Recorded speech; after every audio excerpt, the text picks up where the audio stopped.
Homeschooling Made Easy by Bri-Garden Homeschool.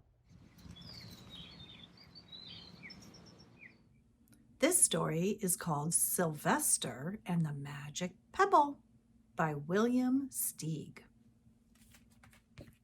Sylvester Duncan lived with his mother and father at Acorn Road in Oatsdale. One of his hobbies was collecting pebbles of unusual shape and color. On a rainy Saturday during vacation, he found a quite extraordinary one. It was flaming red, shiny, and perfectly round, like a marble. As he was studying this remarkable pebble, he began to shiver, probably from excitement, and the rain felt cold on his back. "I wish it would stop raining," he said. To his great surprise, the rain stopped. It didn't stop gradually, as rains usually do. It ceased. The drops vanished on the way down. The clouds disappeared. Everything was dry, and the sun was shining as if rain had never existed. In all his young life, Sylvester had never had a wish gratified so quickly. It struck him that magic must be at work, and he guessed that the magic must be in the remarkable-looking red pebble, where indeed it was.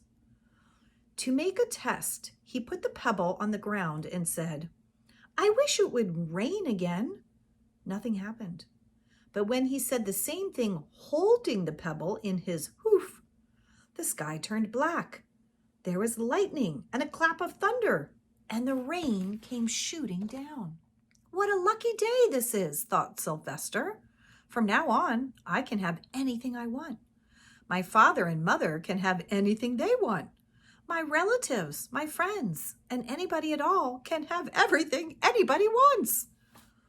He wished the sunshine back in the sky, and he wished a wart on his left hind fetlock would disappear, and it did. He started home, eager to amaze his father and mother with his magic pebble. He could hardly wait to see their faces. Maybe they wouldn't even believe him at first.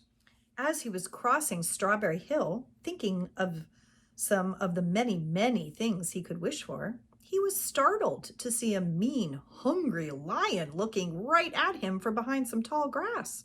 He was frightened. If he hadn't been so frightened, he would have made the lion disappear, or he could have wished himself safe at home with his father and mother. He could have wished the lion would turn into a butterfly or a daisy or a gnat. He could have wished many things, but he panicked and couldn't think carefully. "I wish I were a rock," he said, and he became a rock. The lion came bounding over, sniffed the rock 100 times, and walked around and around it, and went away confused, perplexed, puzzled, and bewildered. "I saw that little donkey as clear as day. Maybe I'm going crazy," he muttered. And there was Sylvester, a rock on Strawberry Hill, with the magic pebble lying right beside him on the ground. And he was unable to pick it up. "Oh, how I wish I were myself again," he thought, but nothing happened. He had to be touching the pebble to make the magic work, but there was nothing he could do about it. His thoughts began to race like mad. He was scared and worried. Being helpless, he felt hopeless. He imagined all the possibilities, and eventually he realized that his only chance of becoming himself again was for someone to find the red pebble and to wish that the rock next to it would be a donkey. Someone would surely find the red pebble. It was so bright and shiny. But what on earth would make them wish that a rock were a donkey? The chance was 1 in a billion at best. Sylvester fell asleep. What else could he do? Night came with many stars. Meanwhile, back at home, Mr. and Mrs. Duncan paced the floor, frantic with worry. Sylvester had never come home later than dinner time. Where could he be? They stayed up all night wondering what had happened, expecting that Sylvester would surely turn up by morning.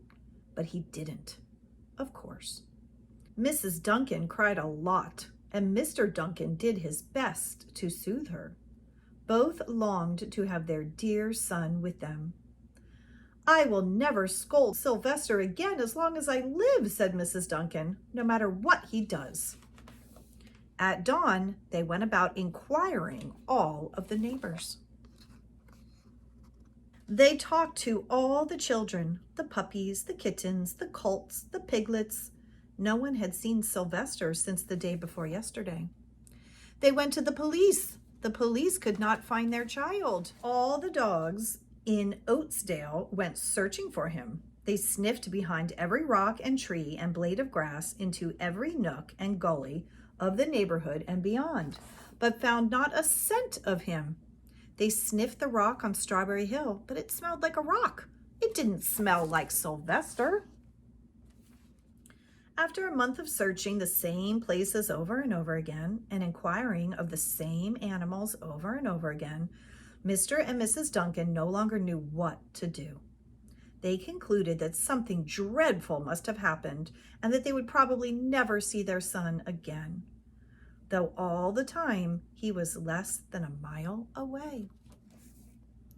They tried their best to be happy, to go about their usual ways, but their usual ways included Sylvester, and they were always reminded of him.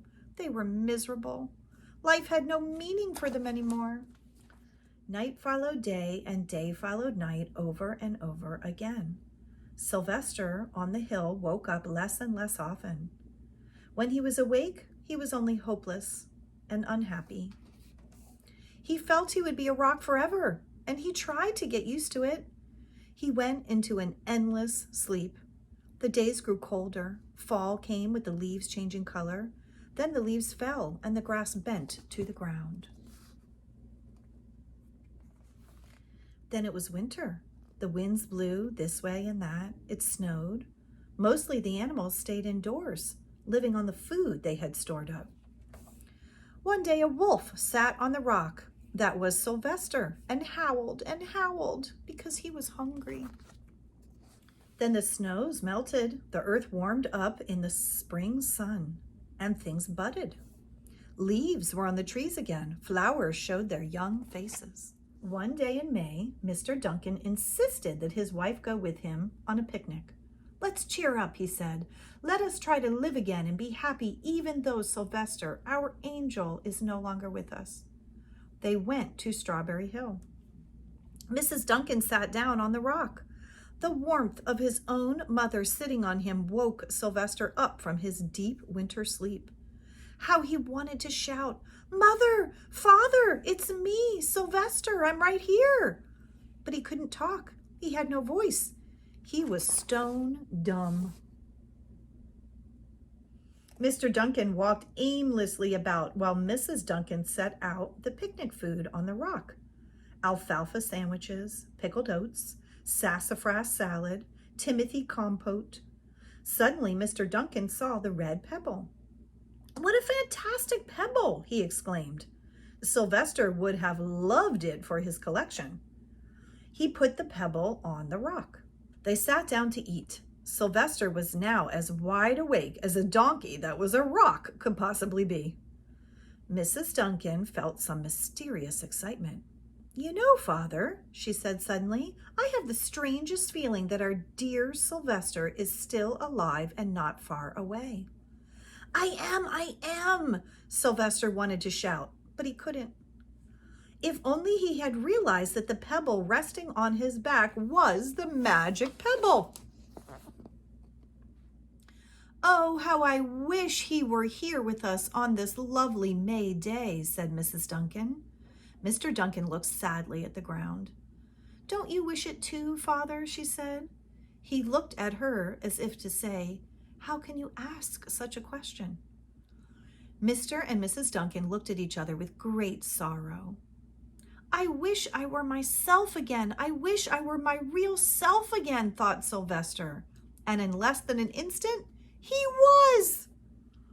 You can imagine the scene that followed, the embraces, the kisses, the questions, the answers, the loving looks, and the fond exclamations. When they had eventually calmed down a bit and had gotten home, Mr. Duncan put the Magic Pebble in an iron safe.